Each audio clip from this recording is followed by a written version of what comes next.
श्रीमहालक्ष्म्याष्टकम्। नमस्तेऽस्तु महामाये श्रीपीठे सुरपूजिते, शङ्खचक्रगदाहस्ते महालक्ष्मी नमोऽस्तु ते।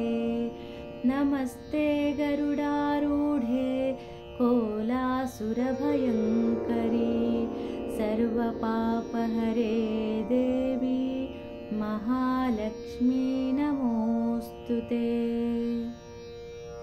सर्वज्ञे सर्ववरदे सर्वदुष्टभयङ्करी, सर्वदुःखहरे देवी महालक्ष्मी नमोऽस्तु ते।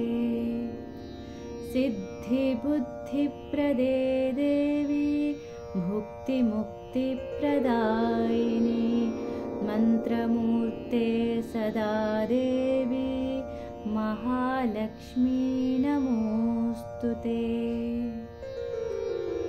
आद्यन्तरहिते देवी आदिशक्तिमहेश्वरी, योगज्ञे योगसम्भूते महालक्ष्मी नमोऽस्तु ते। स्थूलसूक्ष्ममहारौद्रे महाशक्ति महोदरे, महापापहरे देवी महालक्ष्मी नमोऽस्तु ते। पद्मासनस्थिते देवी परब्रह्मस्वरूपिणी, परमेशी जगन्मातः महालक्ष्मी नमोऽस्तु ते। श्वेताम्बरधरे देवी नानालङ्कारभूषिते, जगत्स्थिते जगन्माता महालक्ष्मी नमोऽस्तु ते।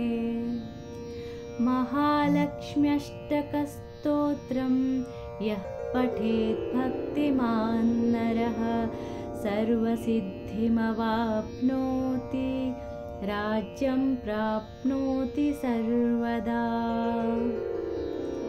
एककाले पठेन्नित्यं महापापविनाशनं, द्विकालं यः पठेन्नित्यं धनधान्यसमन्वितः, त्रिकालः यः पठेन्नित्यं महाशत्रुविनाशनं, महालक्ष्मीर्भवेन्नित्यं प्रसन्ना वरदां शुभाम्।